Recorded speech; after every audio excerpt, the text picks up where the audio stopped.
Hello, everyone. I hope you can hear me. My name is Vidya Naya. I'm with Apsara Arts. Welcome to all of you. A very warm welcome to all of you for spending your Sunday afternoon with us. And for all the gentlemen, a happy Father's Day to many of you today who must have celebrated with the family. So congratulations to all of you. I hope you had an enjoyable lunchtime or you're planning a good dinner time with the family. Today we have a very special version of our Spotlight series. A little bit about our Spotlight series. This is a series we've been running for, this is our fifth session actually. We started this in April. And this is basically a series that spotlights various topics within the arts space. It can be topics on culture, on heritage, on dance, on music, on art forms, from various speakers, eminent speakers who are practicing within the field or who know the subject very thoroughly, or they are experts or thinkers within this art world. So today we have a very distinguished speaker who needs no introduction. I will, he is Mr. Javed Ashraf, His Excellency Mr. Javed Ashraf. He's the High Commissioner to Singapore from India, and he's been here for the last number of years, since November 2016. He's now in his last few weeks in Singapore before he heads for his next assignment in France. So we will now be seeing him representing India in France very soon. So we look forward to what he's going to speak to us today. Today, his topic is Transcending Boundaries, the Power of India's Cultural Heritage. Before we get to the speaker, I'd like to inform you of several house rules that we will have for today's session, so we have a very fruitful time. We will be muting all the participants today so that nobody speaks when he is speaking. If you have any questions, and we strongly encourage you to ask questions so you can engage with him, you should write in your questions into the chat box. Just type your questions in and address it to everyone. The questions will be shortlisted and asked to Mr. Ashraf at the end of his speaking time. So please feel free to write in your questions. If you'd like to make a comment, you are free to make a comment, but don't combine your comment with a question. Separate the question from the comment, okay, so that we can easily go through it and pick the questions out. Before I pass on to the chairman of Apsara Arts, Mr. Ambassador Keswapani, I would like to also thank many of our arts community partners who are also present here. We have the president of CIFAS, Mr. Rao. We have Ms. Lalita from Temple of Fine Arts. We have Atul Temunekar from Global Indian Schools, and many others. And we have Raj from Indian Heritage Center, and many other lovely partners from the community. And we also have some overseas collaborators as well who are present, who are watching in from various countries around the world. So I hope you enjoy the session today. And I'll now hand over to Ambassador Keswapani to say a few words. A very happy Father's Day and a very happy International Yoga Day. And for me personally, a very happy Abdul Kalam Vision Society AGM. So you have 4 or 5 events combined today.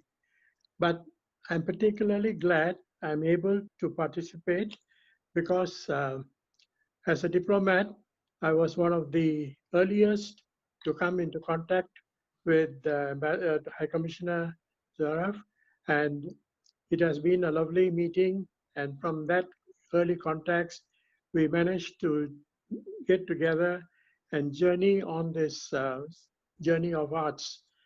I think I have not met anybody who has in Singapore who has been as enthusiastic as Javed sir in promoting art and arts in Singapore and abroad.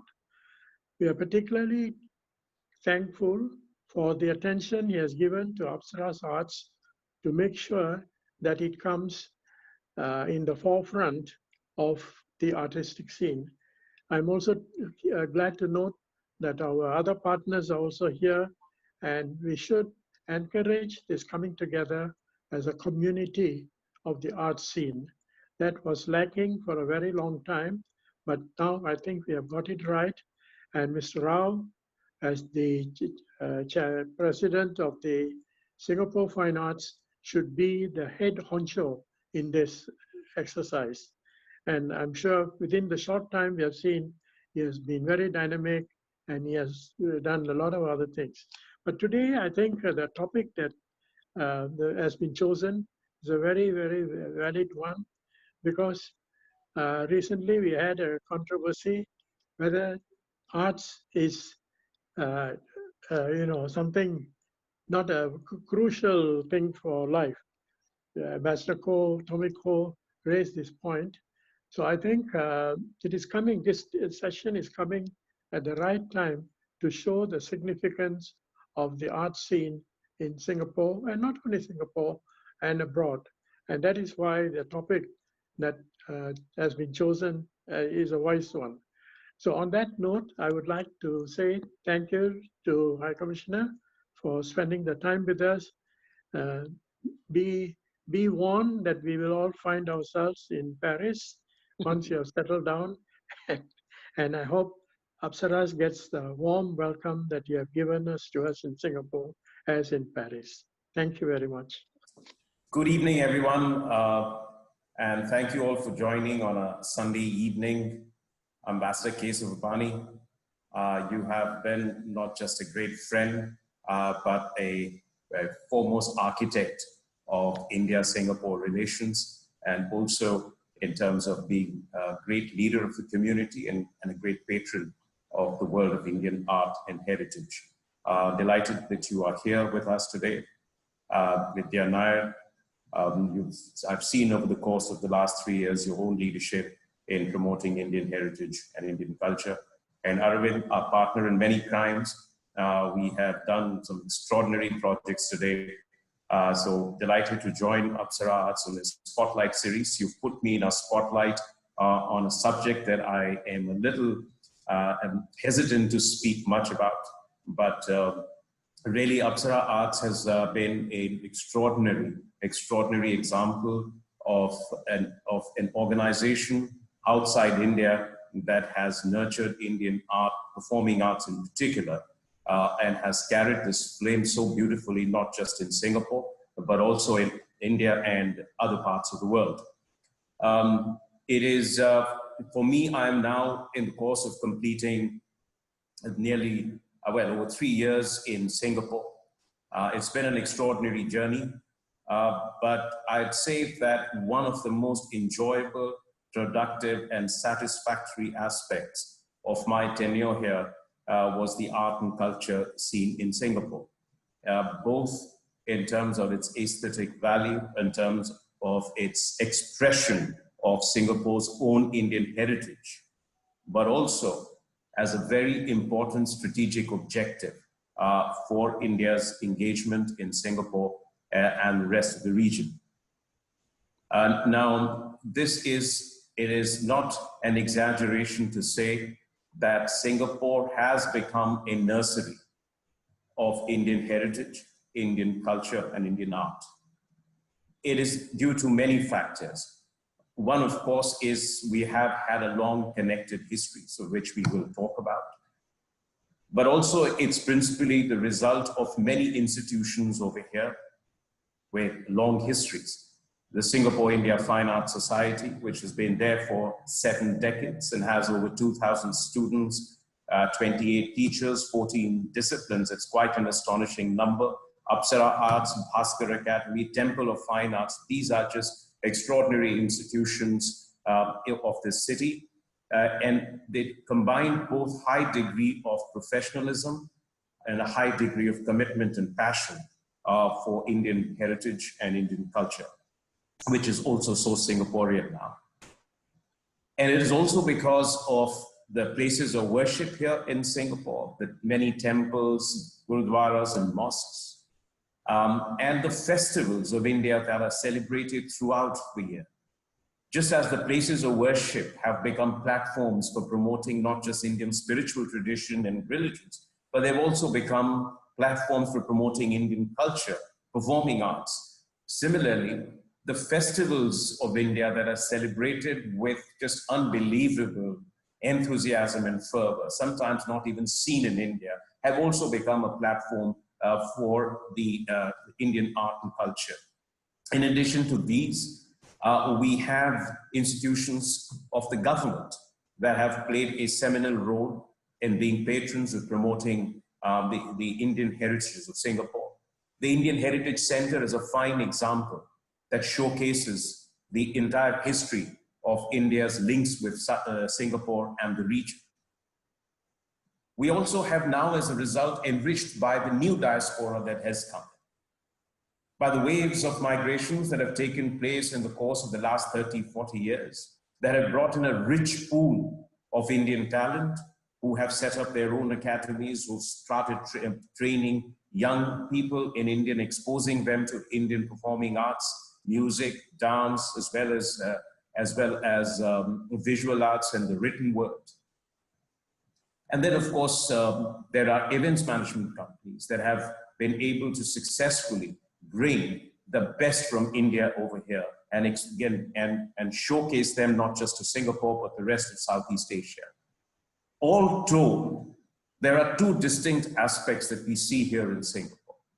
One, of course, is that this is one city in the world where you will probably see all Indian festivals in one place. We perhaps cannot do that even in India. So for me also, there were a number of festivals that I saw for the first time. You start the year with Pongal and then go through Thaipusam. Then we run through the year. We have, of course, Shivratri, we have Hari Raya, we have festivals of Dandiya, we have Diwali, we have Puttasi for the which is a holy month for the Tamil community here. We have the Firewalking Festival.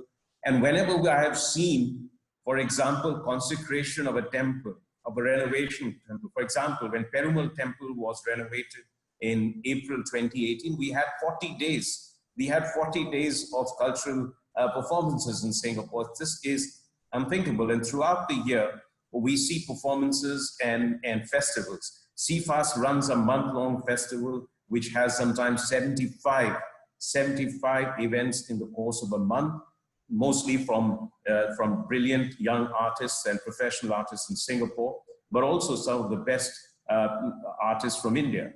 We have Apsara Arts doing the Dance India Asia Pacific, which has become an important platform for bringing the best teachers to with the students from not just Southeast Asia, but from countries as far as UK and Australia, besides India.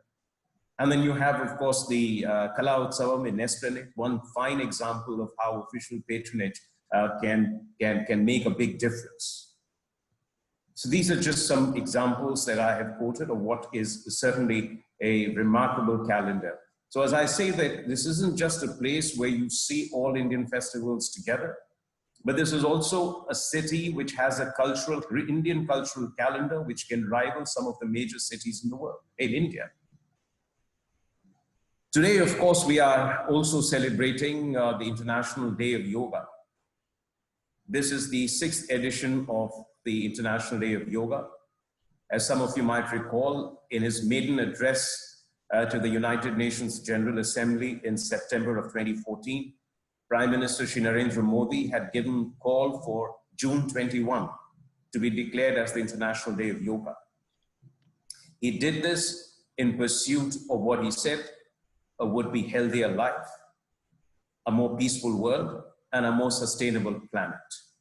As he said, yoga, it can bring about these benefits in individuals, in society, in communities, and therefore in nations and between nations.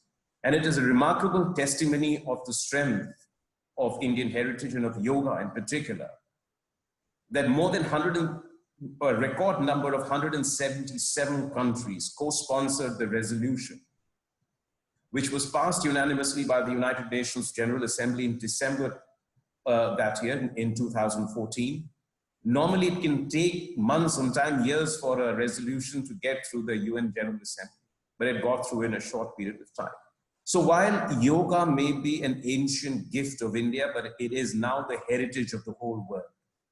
And it also showed that across our divisions and disputes, across our frictions and fault lines, we can come together on the strength of culture, on the strength of a purpose like this to pursue a common good for the entire mankind. And now the International Day of Yoga is being celebrated with great gusto and aplomb and fervor throughout the world in each of the 193 member countries of the UN and in thousands of cities across the world. This year, also, it is despite the fact that most of the world is in a lockdown, it is being celebrated again with undiminished fervor. In Singapore, it is remarkable. Last year, we had 180 sessions of yoga in 120 venues. When you think of it, that's really one venue per 6 square kilometers. And that must be the highest density of yoga venues anywhere in the world. And that certainly must be a world record. And this just shows once again the popularity of yoga. So it isn't just one big event in an iconic site like a national stadium or in front of Marina Bay, but that it took place in schools, in colleges, in community centers. It took place in elderly homes. It took place in mental health institutions, in hospitals, on streets in Little India, in Changi Airport. So it just shows once again how deeply entrenched an aspect of Indian heritage is in Singapore. And it also tells you this, again, the trans-boundary attraction, the cross-border, the universal attraction of Indian heritage today. It's the same with Diwali. It is no longer seen as simply a religious festival, but it has become a secular festival that celebrates the victory of light over darkness, that celebrates the victory of good over evil. It celebrates all the good things of life. So today, whether it is in the White House or in the Prime Minister's office in New Zealand or anywhere else, of course, in Singapore, it is very much a public holiday and part of Singapore's major festivals. But across the world, it has become a major festival, an occasion to celebrate. So the Indian heritage has expanded across the world. And what is the reason for it? One, of course, was that since millennia, monks, merchants, and missionaries have carried Indian spiritual, religious, and cultural traditions to different parts of Asia in particular. So whether you're in Japan, in Mongolia, in Southeast Asia, in China, in Central Asia, in West Asia, you will see that for over this 2 millennia of engagement has enabled Indian heritage and culture to draw roots there. But it hasn't been ossified. It has also adapted, assimilated, and incorporated diverse local elements to produce unique local traditions that has enriched the diversity of this wonderful heritage of the world. There has also been, for a couple of centuries, the footprint of empires, especially in this part of the world, when we speak of the Pallavas and the Cholas. And then during the colonial period, there were different strands that enabled the Indian heritage and culture to continue to find homes abroad. There was, after the abolition of the slavery in 1834, the movement of indentured labor into Mauritius, into Fiji, into Caribbean islands. There was a migration of generations of people from South India and also from certain parts of North India into Southeast Asia, particularly in the Malay Peninsula. And there was, of course, always, as I have said, the winds of monsoon and the tides of ocean and the force of human aspirations that have forged this timeless links between India and its extended neighborhood and beyond. And in more modern times, we have seen how the new Indian diaspora that has seized the opportunities of globalization to move into different parts of the world have sustained and nurtured the Indian traditions, Indian heritage abroad, including here in Singapore, when from the 1980s we had new migrations into the city. And we have seen how that has not only made our Indian community here more diverse, Singaporean society more diverse, but it has added new colors, new flavors, and new texture to this wonderful diversity of Indian heritage here in Singapore. And of course, there are also, it isn't just the Indian community. Remember in the 1960s, for example, in a disillusioned West facing conflicts, facing the challenges of materialism, the challenges of inequality, was seeking alternative paths to a realization of self. And it turned east, it turned towards India as well. And you've seen, for example, how much the impact Beatles had when they teamed up with Ravi Shankar, when they went to Rishikesh, or when they incorporated, or when they spent some time with Maharishi Mahesh Yogi. So these elements have also added to the popularity of Indian culture and traditions. But I would say something that has often been overlooked, and which is the role Mahatma Gandhi has played. Now, Mahatma Gandhi died tragically in 1948. But to this day, his spirit, he the person, he the message, he the life, and the mission remain as alive as they were during his time, and they remain as relevant. And as people around the world have been attracted to the mission, the philosophy, the message, the life, the struggles of Mahatma Gandhi, they have also turned to understand the foundations and the roots of that extraordinary life. And they have dived, therefore, deep into the Indian traditions and culture. And when we think of the Indian cultural heritage, there are just so many elements to it that it is really impossible to simply classify them into neat compartments, and they all feed into each other. So we talk about the languages, we speak about dialect, we speak about religions, traditions, culture, performing arts. We speak about music and dance, we speak about classical and folk traditions. We speak about handicrafts, textiles, garments, food, cuisines from different parts of the country, healthcare system, what we call Ayush now. Architecture is an important element and it's a unique contribution to the world. And over the centuries, it has assimilated different influences and enriched itself and exported it to the rest of the world. So if you, every little distance in India, you come across a unique, distinct local cultural tradition, maybe a new form of folk dance, even a new deity, even a different cuisine, different dialect, different kinds of handicraft. So this is when we speak of the Indian cultural heritage, it is just so wide, so encompassing, like the civilization itself.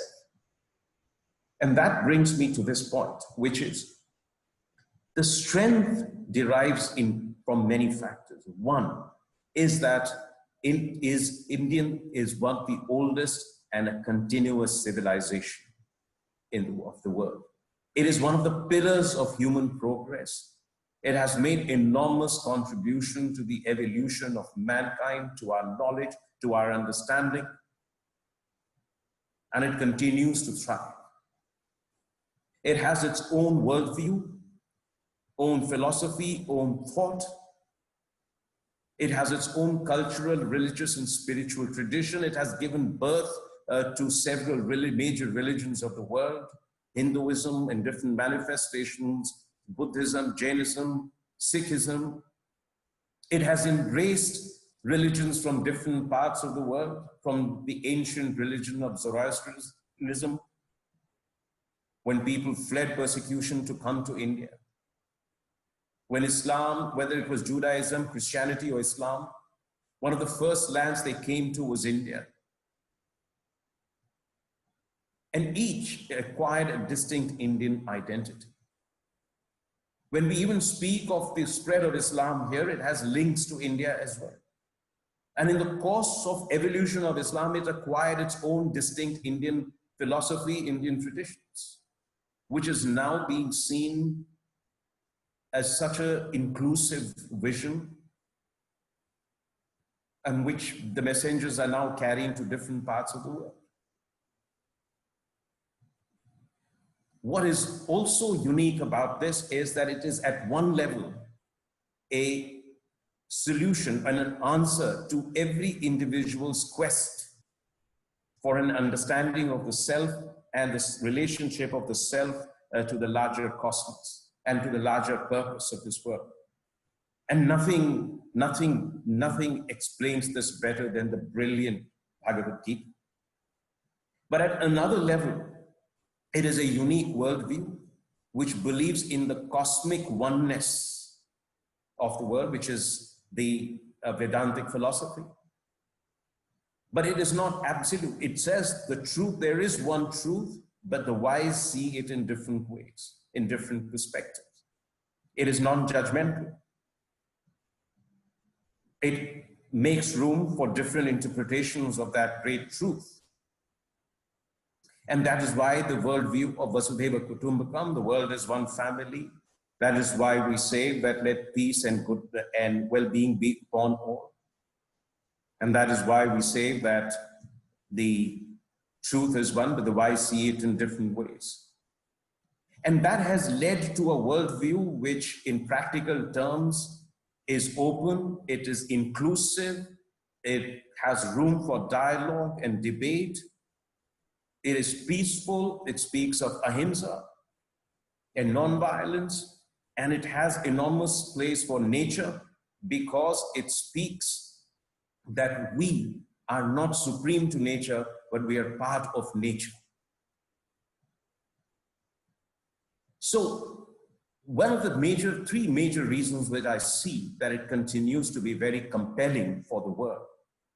One, of course, is that because it is so open, so inclusive, it is also able to assimilate, it is able to drop roots in different environments, coexist, adopt, adapt, assimilate, and that enables it to flourish in distant parts. Second, and a very important reason for this is that so much of our cultural heritage is intrinsically linked to religious and spiritual traditions. And therefore, even classical Indian dance, classical Indian music, they all have links to a spiritual and religious tradition. So when people outside, when the Indian diaspora outside has preserved, followed, practiced its own religious and spiritual traditions, it has also very easily been able to nurture the cultural traditions. In so many of our festivals, so many of our cuisines, so many of our dresses are all have some kind of those linkages. And the third and very important reason why it has thrived and why it has such a powerful attraction is because it can be many things. It can be vibrant and at the same time ascetic. It can be colorful and it can be also at the same time very, very earthy. It can be spiritual and it can be sensual. So you can have a big fat Indian wedding which is becoming a rage around the world. But at the same time, you will have yoga, Ayurveda, meditation, spiritual retreats, vegetarianism. Great gifts of Indian tradition that can coexist with the most loud, vibrant, colorful celebrations of festivals. So it is all these things that make it even now so attractive. And of course, however much we may sometimes look down upon it, Indian cinema has played a big role in synthesizing the diverse elements of Indian cultural heritage, putting it in a popular form and taking it to the most distant corners of the world. So as I have traveled from Fiji to California, from the northernmost parts of the world to South Africa, I'm astonished that you can always find a piece of India everywhere. And not just the piece of India among the Indians, but a piece of India with those who are not Indian. And now there are some other changes in a larger sense that is taking place in the world. which is the change in the geopolitics and the global order. For 300 years, you've had the rise and the dominance of the West. Now, there's nothing against it, but the accumulation of hard power, the power of economic, military, technological, also translates into soft power.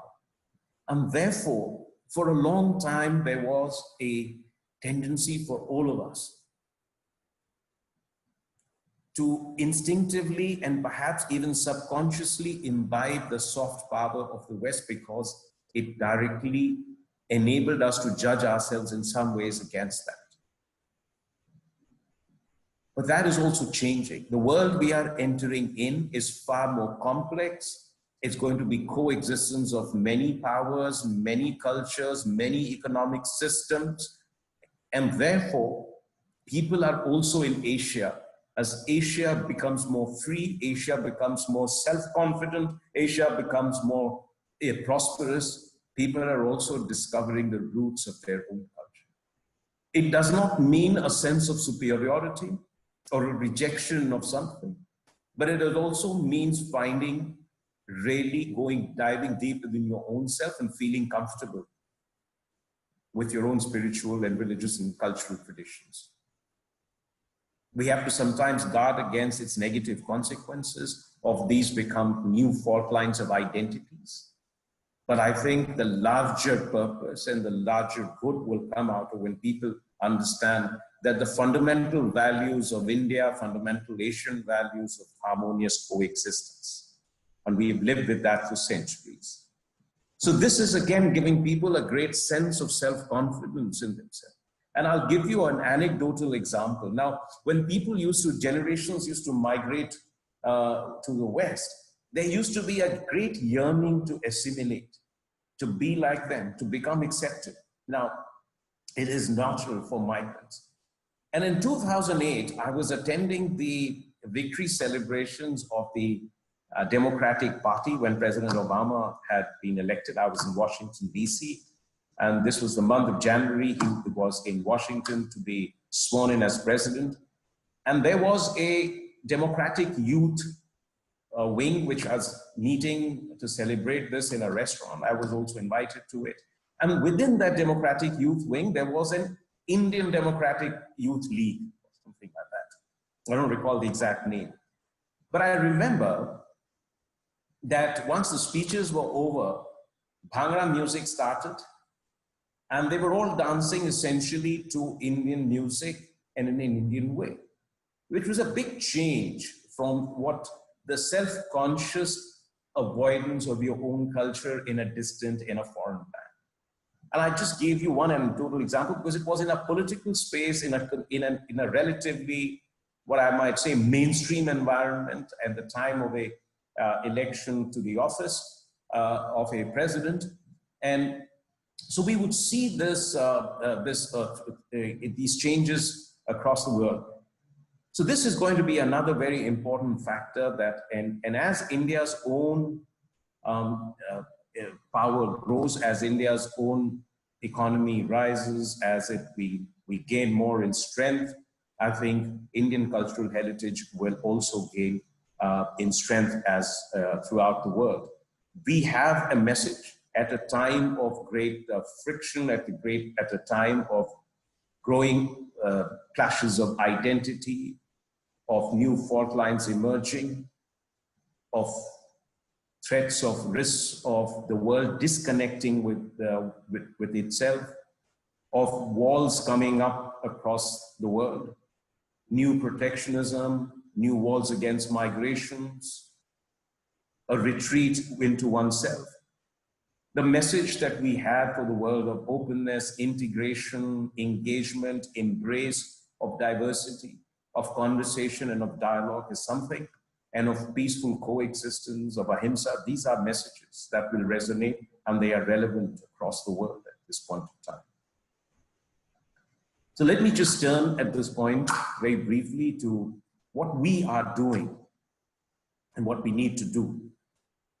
So of course, after India became independent, culture became an important element of both our domestic and external policies.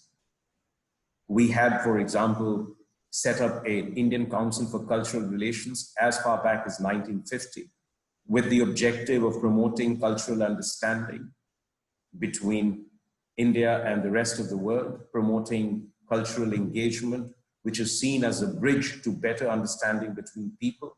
We were one of the founding members of UNESCO and remain one of its most active participants, because we believe that for a peaceful world, for a more harmonious existence in this world, we need to build bridges of understanding, cultures and traditions, and appreciating each other's cultures and traditions are an important way to bridge that gap and to build bridges of understanding between communities. We also, of course, have Department of Culture, which has a great external orientation. We have academies like Sahitya Academy, Lalit Kala Academy, Sangeet Natak Academy. We have a number of outstanding institutions, some of which all of you are familiar with. Kalakshetra just comes to mind because Singapore is so closely connected to it. We have also, in more recent times, intensified this engagement. And there are different dimensions to it. So we're promoting more scholarship, more exchanges, setting up chairs in universities abroad, promoting study of languages, inviting students, artists, performers to India to spend time in India. We've been carrying out festivals of India abroad, and not just in terms of classical traditions, but also in terms of, for example, folk art, folk handicrafts, food, architecture, cinema. There are different ways in which I think there is a much higher level of engagement outside. But we have also seen the strategic purpose in this. In our external engagement, we do try to revive the civilizational connections that have existed for centuries. As I keep saying, we are trying to build new journeys on ancient roots. And this is true of Southeast Asia, this is true of Mongolia, where, for example, when Prime Minister was there, we went to Ganden Monastery in that place, and you see 1600 years of that linkages. It's just incredible in a remote place like that. We have tried to revive the idea of our ancient Buddhist linkages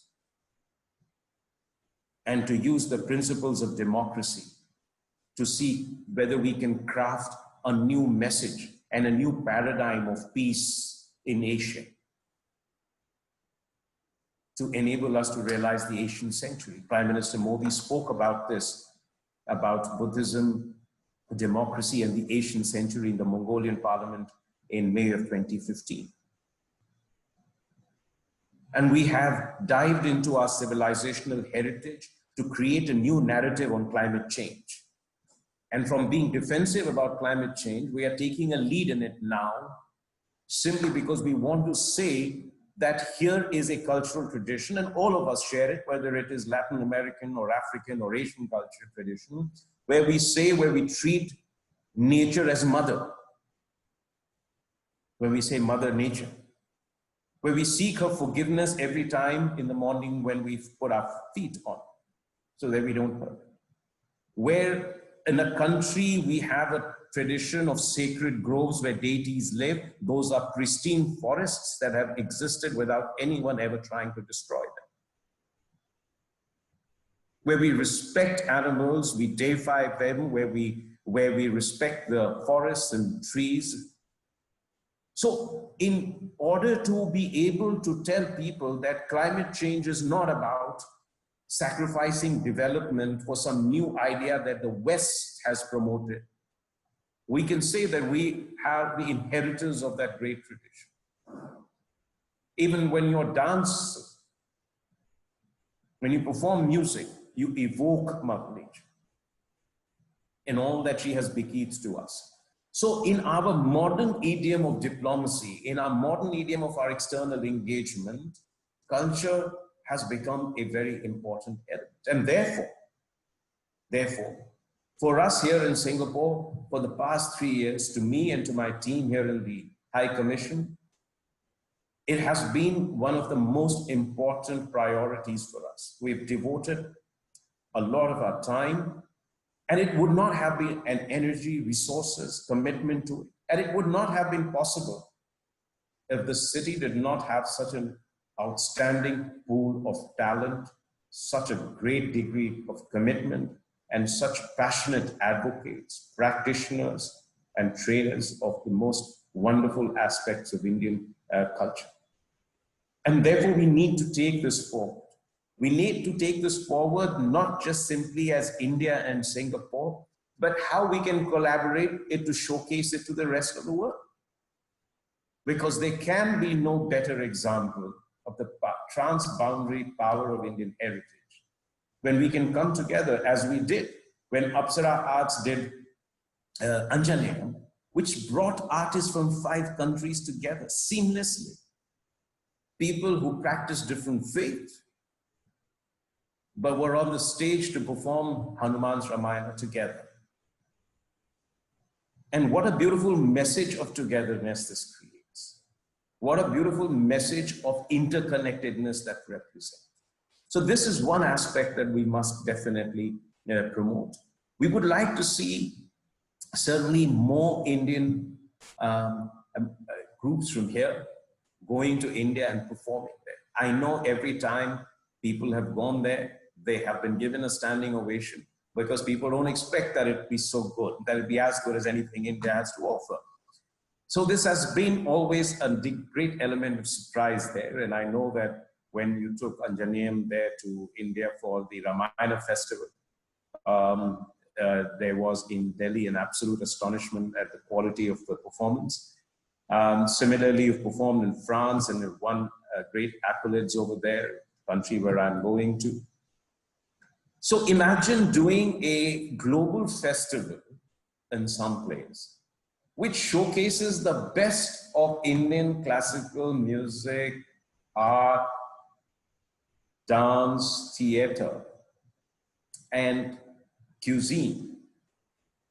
Because Singaporean Indian cuisine has its own flavor and has its own traditions now, and to showcase the real footprint in how this can be a unifying factor and force in the world.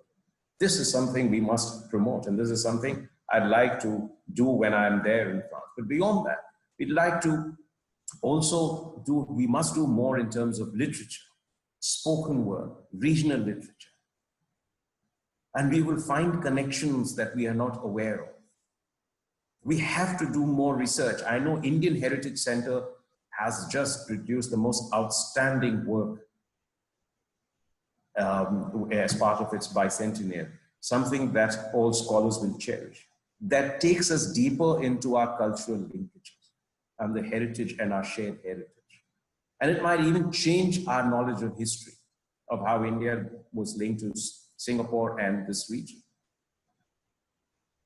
And we need to work together on things like museum collaboration. We've got to do more exchanges of artifacts. In this current exhibition in Indian Heritage Center, we have that. And we've got to be able to do things more like temple restoration, bringing artisans to Singapore and the region, as we are in Siem Reap and in Vietnam and in Mysore, and we've done that in Indonesia as well. So there are, and in Myanmar, so there are ways. We must continually try to expand the avenues of cooperation. But as I said, that there will be nothing more exciting than to be able to create a platform, including even on digital technology that reduces overheads, where we can have performances from all these countries showcased to the world. So I look forward to seeing some of you, therefore, or hopefully all of you in Paris, and we can conceive of performances. We can create and craft, showcase this in ways which hasn't been done before. which will also serve the objective of showing how deeply interconnected India is with its extended neighborhood, particularly from the African shore to the Pacific shores, but also some of the new elements that have come in from the diaspora that is there, California, and the one that has been there for centuries in Fiji. Even Singapore could be a great host for it in the years to come. And in some ways, DIAP is Dance India Asia Pacific is already doing that. So thank you very much. This has been, for me, the past 3 years, just a wonderful experience, a great learning for me as well, always filled with elements of surprise and certainly always with joy when I have seen these performances. I cannot but forget what we did together in Pravasi Bharatiya Devas, what we have done when Prime Minister came, when we produced, talking about International Day of Yoga, Anushasanam, which combined, and I hope Kavita Chandra is watching us today, because we combined the elements of yoga with Bharatanatyam to produce something totally unique, which Prime Minister would really enjoy. And we need to showcase that again somewhere, sometime. And of course, last year when we did this Business and Innovation Summit and our Cultural Gala evening, where we showcased through music, images, and dance, the history of India's links with South Singapore and Southeast Asia. And that really captured the power of India's heritage and the connections it has sustained over centuries.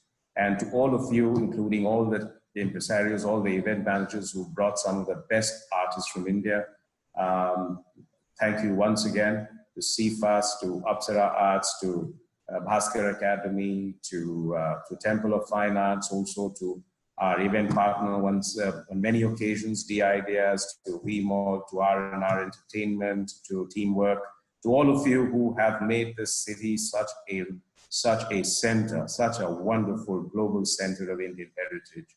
Life here would never have been so beautiful had it not been for what you all have contributed to it. So thank you very much.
reflected on the pictures that Javadji would have shown us, I think we are also quite amazed at what all we do in Singapore, and we often don't, give ourselves enough credit, I think, for all that we see in front of us, and how much we should really appreciate the diversity that we really have here, and how many gatherings that we can actually come together. And this COVID period, I think, has been a very important reflective period for everyone, to think about the arts and culture and identity and home.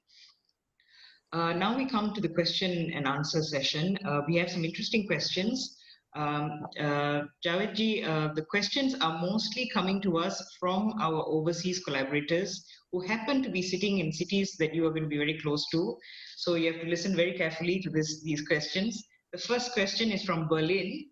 Okay, so I'm just going to read this out to you. This is from a lady named Rajasri Ramesh. She says she has been living over 40 years in Europe, but yet she finds that performing arts doesn't enjoy similar platforms as other types of arts. Can the government of India do something to help promote our arts beyond what artists are doing themselves in these cities? You know, I've lived in Berlin and for 4 years in the 90s, and have seen Rajshri hold the flame in a very difficult environment with very little support. She has nurtured just an enormous range of talent, and has kept Bharatanatyam alive in Berlin, and in the rest of Europe. She's been performing everywhere, I know, even now. So I think there are two important things. One, of course, is that the government is certainly, as I said, intensifying efforts to promote performing arts abroad.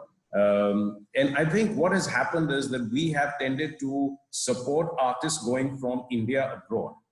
That's one side of it.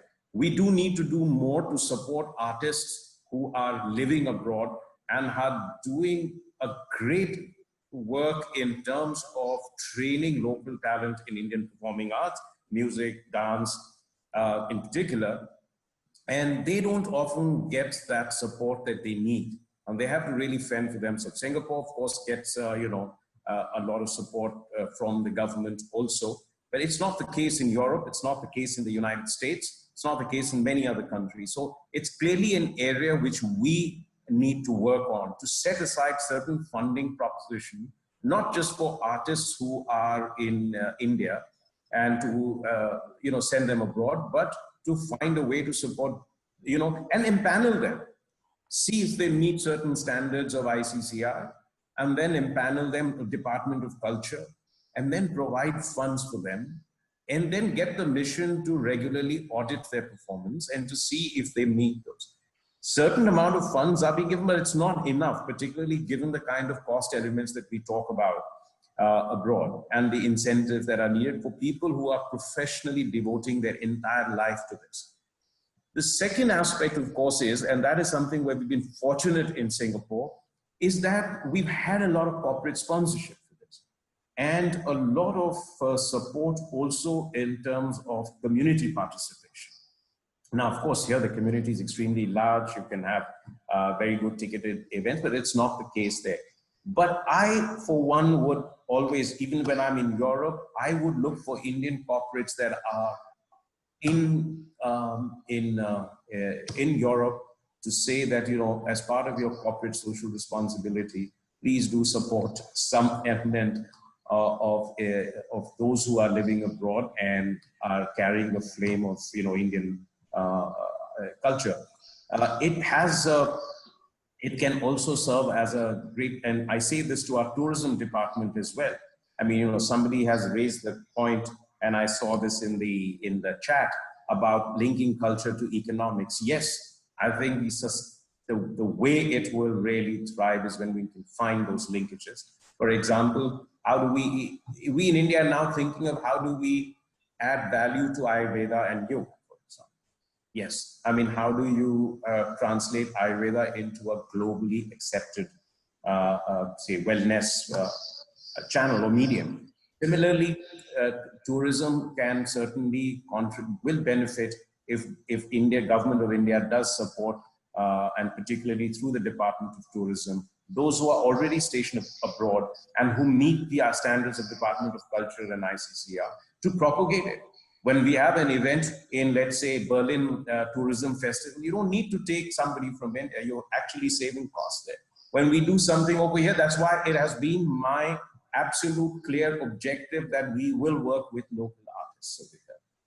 Whenever we have any event, and you've seen that all our gala events that we've done with thousands of people have relied on local artists. And because we also want people watching on television in India to see what is on offer in foreign countries as well. So I think it's an important point Rajshri's made. We need to do more work on it. It's something I've raised with our ICCR and Department of Culture to raise the level of funding. I'll work with Indian corporates in Europe. We do work with them over here, and it has produced some great benefits. And we certainly think that as a means to promote tourism, we do need to find Indian Tourist Office and private sector tour operators to also support these people, because they are your ambassadors. They live in Berlin, they live in Paris, they live in London, they live in Milan. And these are people who are your greatest advocates. They live there all the time. And if we support them, they can be of great help to us in economic sense, in cultural sense, in every way, in connecting people to India. Thank you, Javadji. The next question, you sort of addressed it a little bit. This is a question and comment from Raji from France. She talked about trying to find ways for culture and economy to sort of come together.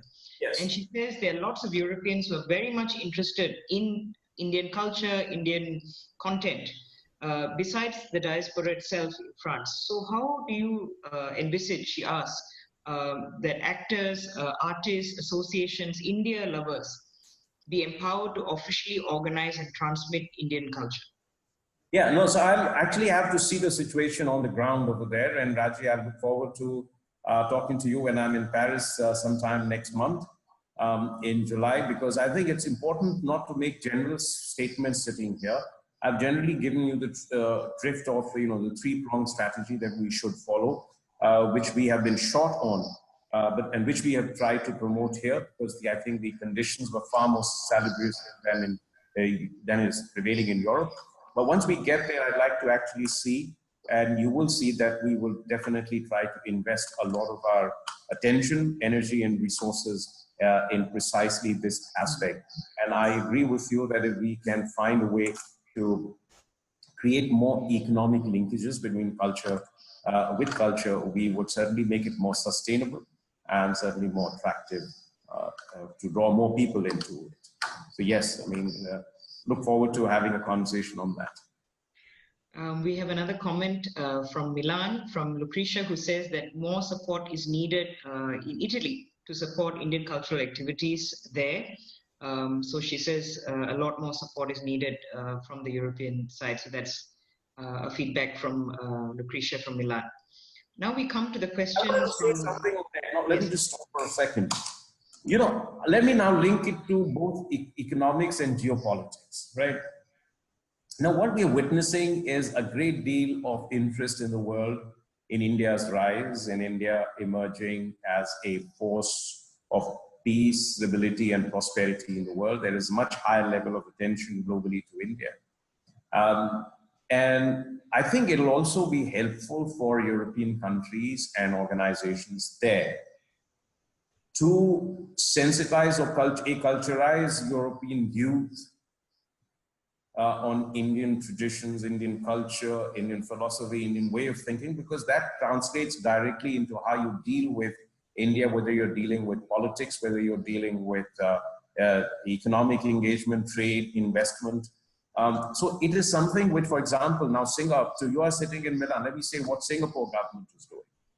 Singapore government feels that, they need to do more in the future. They'll be working more closely on the economic side, on the political side with India. So they're now talking about sending their youth to India. This is what part of the last budget, as India is one of the three principal markets identified, China, ASEAN, and India, where they want to send their youth for training, for experience. So similarly, over here, which is why universities and some of the institutions, the ISAS, Institute of South Asian Studies, was set up, or why people are investing. Because once you gain a degree of understanding of the sources of a country's tradition, its philosophical underpinning, its worldview, its way of thinking, its cultural framework, you're better placed to deal with that country, whether you are dealing with diplomatic relations or political security relations, or you're dealing with the economic side.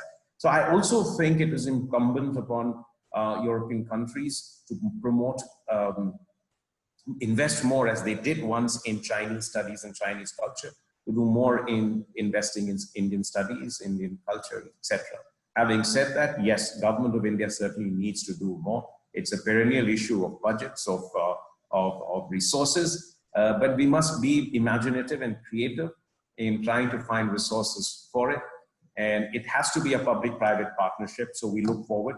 Unfortunately, Milan, though beautiful, Italy is not going to be my territory, but I'm sure my colleagues there will try and do the same. Thank you. Dr. Ma had a very interesting observation. Yes, yes. How can I not answer that? Yes. Why is the video titled Singapore the Other Side? Now, see, I'm both a resident and a visitor to the city, right? I'm here for 3 years, but I look at it both as an insider and outsider. And when you think of Singapore outside Singapore, what do people think of? Central Business District, infrastructure, Changi Airport. To us, I mean, these are your stereotypes. When before I came, people told me, this is the most sterile city in the world. And you're going to be bored very soon, because how much are you going to just look at those tall buildings and green forests, etc. But so I think if you are, for you, Dr. Ma, and for the others who are listening, this is the essence of Singapore. This is the, shall I say, one of the bedrocks. It's a real bedrock of Singapore's success, of its economy, its society, its place in the world, because it has opened its arms to the world and then held it together in a tight embrace of its diversity. It has nurtured it. It is a Singaporean identity because it has been able to nurture every strand and then weave it together into a wonderful fabric. Now, but outside, that's not necessarily the view. You have to live here to understand it. So if you read where they talk about the wonderful efficiency of government, they talk about their business environment, they talk about this unbelievable infrastructure, they talk about the world's best airport, the most beautiful airlines, etc. But this is the soft part. That's why, Dr. Ma, I said Singapore, the other side, the view of a resident and a visitor, an insider and an outsider. We have two more questions, Javadji. One is from a young man. He's a performer. His name is Lakshmanan. He asked this question: How can the government of India promote Indian performing arts to the wider society in Singapore, beyond it being just about culture, as an art form? How do we promote the Indian art forms here beyond? No. It's a great question, and it's not. I mean, you see, there are two aspects to it. One is, how do we make it cross-cultural, right? How do you take it to a wider audience? And I'll give you an example. I went to the opening of an exhibition, art exhibition, of 16 Indian masters, from Hussein to everything. I mean, unbelievable works of art, revered now in Europe and the United States. But there was not one non-Indian person over there. Not even a person of Indian origin from the old diaspora. So, and I asked the organizers that, is it you had limited it to this small section of people who live in, District 10, District 9, or what? So they said, no, we'd advertised it. No, so which is why we did this event in January 23rd this year, a performance between Amjad Ali Khan, Ustad Amjad Ali Khan, the great Sarod Maestro, and Singapore Chinese Orchestra, when they played together at Victoria Concert Hall, a piece called Samagam, which means confluence, an orchestral piece written by Ustad Amjad Ali Khan. And those of you who did not have an opportunity to witness the concert, you can go to our website and the entire concert is available there. That was our effort at cross-cultural connection. And the audience was the most heterogeneous audience I've seen in Singapore. And it isn't just those who we invited. More than 2/3 of the seat was sold out to general public. And it was a beautiful audience, and this is what we have to aim. This is what Emeritus Senior Minister Goh Chok Tong spoke about to me when he said we need to create this cross-cultural connection. That when we bring people together and expand the audience, it should not be that 2,500 people in Esplanade, 2,400 are Indians watching a performance, for example. That's one aspect. The other aspect is, what are the different art forms that we need to promote? We need to promote everything. And next year, we will have Amrita Shergill in National Gallery, COVID. If we are through with this, I can tell you that Asian Civilizations Museum is working on an exhibition on Indian textiles and Indian fashion and Indian design, and they're going to work with two of the biggest designers in it. We have supported the opening of a platform in Indian Heritage Center called Kala Sangam, and I have to thank Indian Heritage Center, Ambassador Gopinath Pillai, Dr. Ma, the National Heritage Board, Nalina, and everyone who helped us, and of course the donation that came from Ravi Thakran, which is a platform that brings every month 1 or 2 Indian artisans, craftspersons, who demonstrate their art, their work, they sell it, they take it to schools, they showcase it to students. And it's a fantastic way to understand many things, not just look at the final product, but what goes into it. Sometimes in a block printing, you will see the most complex organic chemistry, which we will not believe is being practiced by villages without any formal education, for example. So there are different ways. So you talk about, we have currently an exhibition running in Indian Heritage Center from Coromandel Coast to the Straits, where we have brought certain pieces, artifacts from India over here.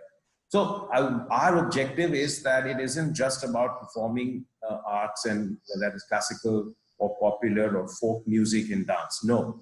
And that is the easily saleable part. You can have a commercial performance with Ustad Zakir Hussain that will sell out in minutes. You can have a concert like that goes sold out in minutes. We've had Mughal-e-Azam here, for example, a great Indian opera based on Indian film. 3 shows sold out in no time. But our objective is, and focus is going to be and should be on, and we're working with IHC, we're working with National Heritage Board, with National Gallery, that those aspects, for example, we spoke about those aspects which we do not have commercial viability and which are not easily available, regional literature, the folk spoken words. What about, as we said, museum exchanges, art exhibitions. Those are, temple art, another important facet which is not easily, which we do not often see. So different aspects there are those areas that the governments need to focus more on through working with various foundations. Certain things can go on commercially with some minimum support from others. Yeah. We're running out of time. We'll just take one last question. And this question comes from Atul Temanekar from Global Indian Schools. He says here, lots of things you've done to bring Singapore and India together. So he asks, is there anything that has been left out that we can address? Atulji, I did not know you were on today, but I want to say to you a big thank you on behalf of the Embassy of the High Commission and the Indian community. You have always been at the forefront of supporting art and culture, not just through the Global Indian Foundation, which has been generous in supporting activities here, but it has itself nurtured so many young talents that has enabled Singapore to be described as a nursery of Indian culture. You've been a great partner for us, so thank you very much. I thought, people, I should say this here, and I'm glad you have joined us. Is there anything else? I think the sky is the limit. We work with a clean slate. The more you write on it, the more beautiful it keeps getting. I mean, I have 3 weeks. I'm still trying to pursue a few new initiatives which I haven't completed.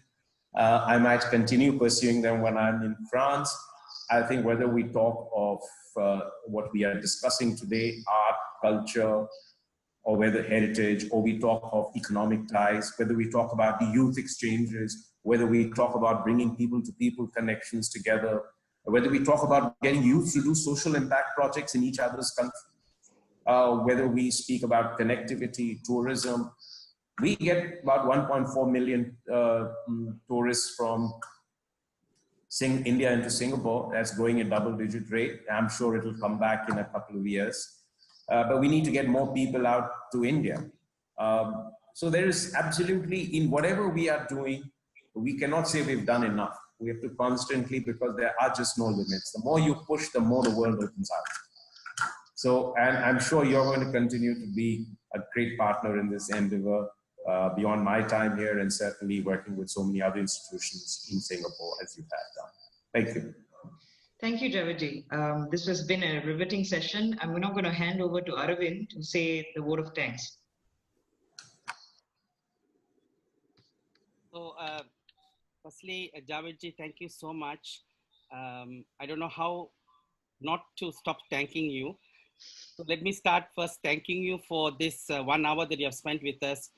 And it is very inspiring to see it from your perspective, someone who has really been hands-on, and I mean it in all sense, because I've had the privilege of working some projects with you, and all of them have been a very learning experience for me.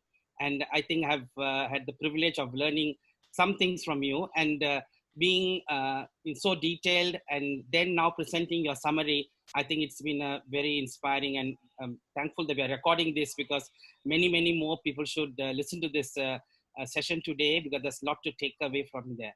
And your video is truly an amazing, and I hope it can become one of our National Day videos coming soon in August 9th this year. Hopefully the Indian Embassy can do that, but as a community we would love to share it too, because it shows many facets of Singapore that probably many of us have not seen too, and you have gone with your lens and captured all of them so beautifully, and the way it's been put chronologically is also very beautiful. Yeah, only a Singaporean would understand that. So that was very wonderful, seeing Christmas at the end and starting from Pongal. So wonderful. And Spotlight series, actually, as you know, sir, in Apsara Arts, every one of us is artist. So it is an organization by artists. And even the person who's taking the administration is also a dancer. So it's a group of artists who think. And it was one of our artists, Mona Prem, who dreamed that we should do a Spotlight series that will bring different topics into Spotlight. And I think he should be very proud today that the pinnacle of that has happened today. And you being on this session endorses that, the real meaning of it, the meaningfulness of it, and seeing all the faces around in the Zoom it overwhelms us. And as we recently were privileged to receive the Stewards of Intangible Cultural Heritage by NHB. During the COVID season, we have no way to celebrate it. What better way can we celebrate by having the cultural and heritage ambassador speak in our session today? Thank you, and congratulations. So I think that gives us a great endorsement, because we have seen your business side, we have seen what you did for technology, and of course we have seen what you have done for culture. And I'm on behalf of all artists of Singapore, I must really thank you, sir, for showcasing Singaporean dancers and musicians in every event that you conceived. because in the past it was quite natural for us to expect a troupe from India would come and perform, but you took the trouble to present and showcase. And every artist is a diamond, but it all depends on how it's set. So I must thank you for setting these diamonds into the beautiful events that you created and made them shine and made Singapore proud and made India proud, because it's another day what brings us together as two nations. So so thank you, sir, and we hope to see you your glowing work in Paris and France. And we all often, Apsaras often come to perform in Paris almost every year. We are coming, so soon we'll be coming there soon, and we hope to meet you there. And look forward to hosting you there. Yeah. And at this point, I'd like to also thank the fraternity here have come. Thank you for Singaporean Fine Arts Society. Thank you for Temple of Fine Arts. Thank you for Indian Heritage Center, Global Indian School, Esplanade, and all of our partners from around the world who have come here today. You make Spotlight series meaningful, and I'm sure that you all have learned something today from listening to Javed sharing his experience and his knowledge. And of course, I would like to thank our Devata members, because if not for you, the angels, we can't do many things that we do in Apsara Arts. So once again, on behalf of Ambassador Kesavapani, our chairman, and our board members, and all of our artists in Apsara Arts, thank you, Javed, and wish you all the best and success for your future endeavors. Thank you. Thank you very much once again. Always been a pleasure. Apsara Arts and all the artist community here will have a very special place in my heart and in my memories, and look forward to connecting with you in Paris, and hopefully also at some point in time in Singapore. It's been a great privilege for me to participate in this and to have this patient audience. And once again, to say this, Arvind, I put a lot of confidence in you because I knew you would never disappoint. And sometimes you did it with just a 3-week notice, which was astonishing. So for bearing all the hard work that we put on you with such short notice and coming up with some great performances, thank you very much. Look forward to being in touch with everyone in the years ahead. Thank you. And all the best to Singapore. May this continue to become one of the cultural capitals of the world, and certainly it is already of this region. Thank you. Thank you, Javed. Thank you, everyone, for being here today. This has been really, really amazing to have all of you and to see all your happy smiles. We've now entered phase 2 of our circuit breaker. Hopefully, we'll all be meeting each other more regularly this time, and in close quarters. And we hope that you all continue to be engaged with Apsara Arts. We continue to do things online for now. We'll be launching our next series called Art for You, which is our Darshana conversations.